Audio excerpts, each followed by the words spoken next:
Back on pitch side, and it was a day that was dominated by the England batsmen. Lots and lots of runs being scored overall in this test match. Pakistan made 556 in their first innings, and in response, England, they were quite on top, courtesy that wonderful 100 by Joe Root. He's amongst the records galore as well, the highest scorer in tests for England, and then contributions from Harry Brook, who loves to score in Pakistan. 141 not out for him, and then Ben Duckett and Zak Crawley amongst the runs. England now trailing just by 64 runs.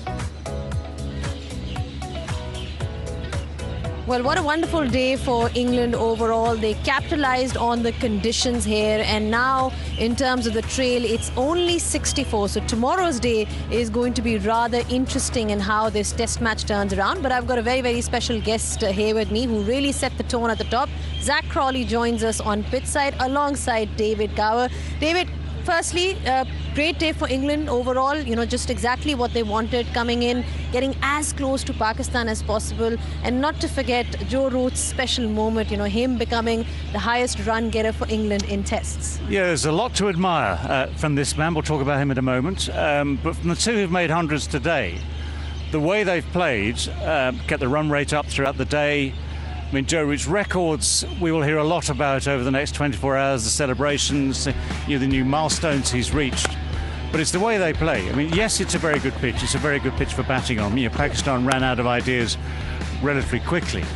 But to keep, well, the fitness is one thing, of course, it's all the cramps, but to keep the stroke making going like this, and to watch and admire the slightly different techniques. I mean, Joe is more classical than, say, Harry Brook is. But the ingenuity that Brook brings to the crease, and again, this man brings to the crease as well, means that you're always going to put bowlers under pressure.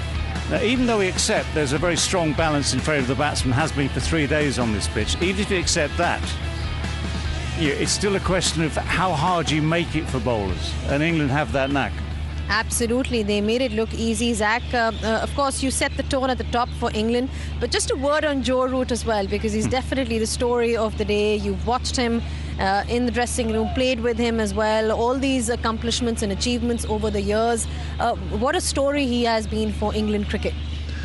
Unbelievable story, yeah. I admired Joe massively even before I came into the team. I came into the team in 2019, and even by then he was an England great. And then, you know, in the last 5 years, he's just built on that, and he's certainly the best player I've ever played with, and he might be the best player I've ever seen. You know, the way he effortlessly scores runs consistently in all conditions. Yeah, I admire him greatly, and he's still got a lot left in the tank, I think.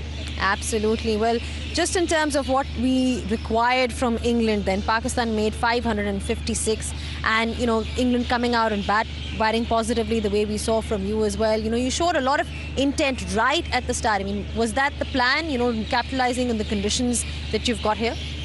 Yeah, I think it's a really good pitch to bat on, and we're always trying to win the game, so we knew we had to score, you know, relatively quickly, but at the same time it was a good wicket, and the outfield actually got quicker throughout the game, so we didn't have to try too hard, and we felt like we could score quite quickly. And I feel like myself, Ducky and Brookie, probably more aggressive than Rooty, and Rooty kind of bats with us, but even he scores quite quickly as well. So no, it was a really good day for us. I mean, not just Zak, you've also seen Harry Brook, and everybody's scoring at 5 and over. So it's very clear, David, from England that there's no such thing as scoring slowly, that we saw in the previous innings from Pakistan as well, that there was a time period when they were scoring at 2 and over. England is very clear with their intent and plans when it comes to batting, regardless of the conditions. And it's always this impetus that is required at the top that we saw from Zak. And then later on, the whole team sort of carried it through. Yeah, I was going to ask Zak, because actually you're down a bit compared to the last tour, the first test match in Rawalpindi last time round. I mean, the scoring rates come down. But how much thought has gone into sort of the balance between remaining positive, you're playing this very positive brand of cricket, and then getting a little bit smarter with it over the last, say, year or so? Yeah, there has been a bit of thought into that, and the smart is the right word. We don't want to lose aggression. We still want to be very, very positive, but it's just doing it in the right way. And I think Brookie and Rooty showed that right at the end there. It was pretty chanceless, wasn't it? They scored at 5 and over, like you say, but it wasn't like we were playing here last time, where I feel like we were actually chancing it a bit more, and against other teams certainly we've hit balls in the air and we're dancing down the wicket a bit more, which was great to watch, and we love playing in that. But I think we've definitely become more clinical and a bit smarter, and yeah, I think we're reaping the rewards of that a little bit more. Yeah, it's a great position. It's absolutely a great position. I mean, just in terms of the plan then, have you had a talk with the team how long England is going to be batting, or is it just a case of looking at it session by session? No, we're very present as a team. We don't look too far ahead. We'll congratulate Joe and Harry about the day they've just had, and then probably in the morning we'll discuss what we're going to do in the first session, and then at lunch we'll discuss after that, but we won't look too far ahead because, you know, things can change quite quickly out here. Maybe it'll start spinning and they bowl us out, or maybe it'll start reversing and they bowl us out, so you can't get too far ahead. But we're in a good position, and we'll look to kick on for most of tomorrow, I'd have thought. I mean, our co-commentators who've seen Pakistan at close quarters for the last couple of years now are slightly worried about the third innings, where their figures are not great. So, I mean, it opens up a possibility either way, even if you stay level or if you get a big lead. It opens up possibilities, even though this pitch is still playing very, very well. Absolutely, we'll try and win the game right to the last, the last breaths of the game. So that's the one thing we have spoken about. Is where even when they were, I don't know what they were, 500 for 6 or whatever they were, or 7 at some point, we were saying we could still win this game, and we believe that. We feel like we're always in the game, and we will always try and win it, no matter what the position we're in. So certainly we'll be throwing some punches. Indeed. All right, thank you so much for your thoughts. We're not going to keep you here long. I'm sure you want to go and rest and unwind in the dressing room. Thank you so much for your thoughts, but you're going to stay here as we take. We're not letting you go anywhere, but we're going to take a short breather on pitch side. When we do come back, we'll have a closer look at what happened today.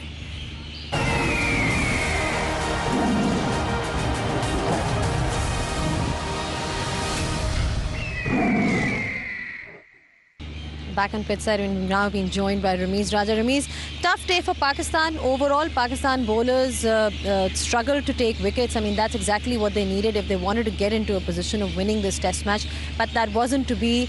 Abrar Ahmed also struggling. So no real threat when it comes to their bowling as far as today is concerned. Yeah, I mean, somebody really had to hold one end up, and Pakistan couldn't find any bowler who would do that. Great batting conditions.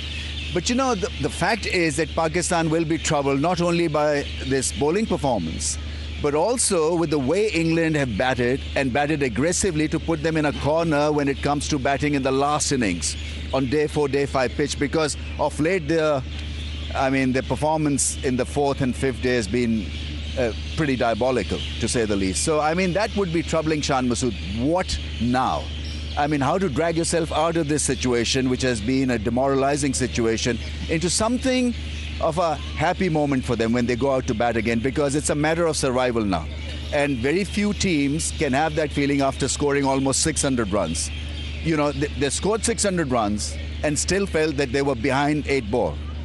That's quite a strange way of handling first innings mammoth score. Yeah, look at it the other way just for a moment, if you can, which is this is the perfect chance to try and break that trend, to change that trend. But I understand your concerns because we've all seen the figures over the last sort of year or two and some of the situations that Pakistan have got themselves into. But for Shan Masood, yes, you're absolutely right. He's whatever he says to that room.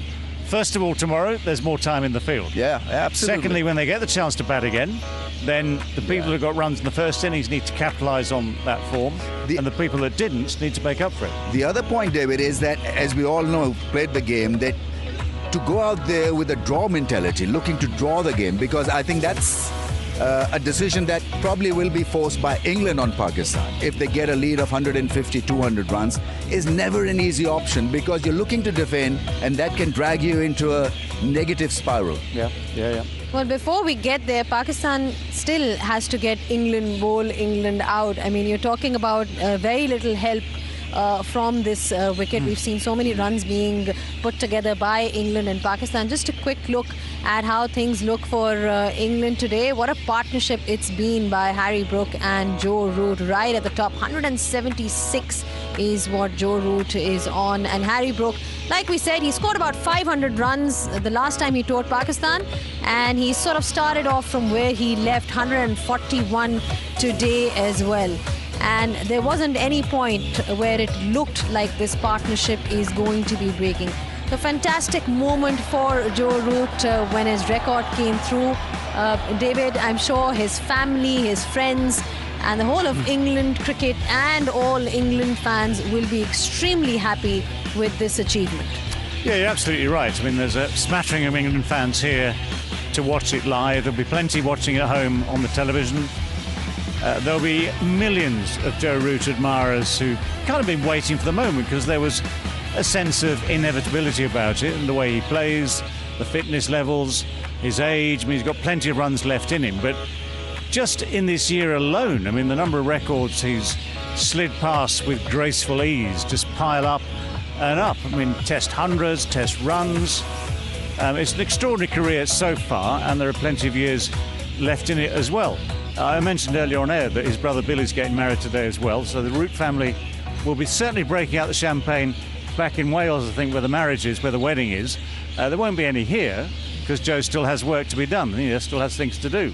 But because this partnership is going so well, I mean, the great temptation to say, right, to the two of them, start again tomorrow morning, all being well without the cramps, pile it on, because the two ways are to get level, try and bowl Pakistan out and then chase something, or to go a long way ahead, which with the way the pitch is at the moment, I think going a long way ahead is probably just favourite. Right.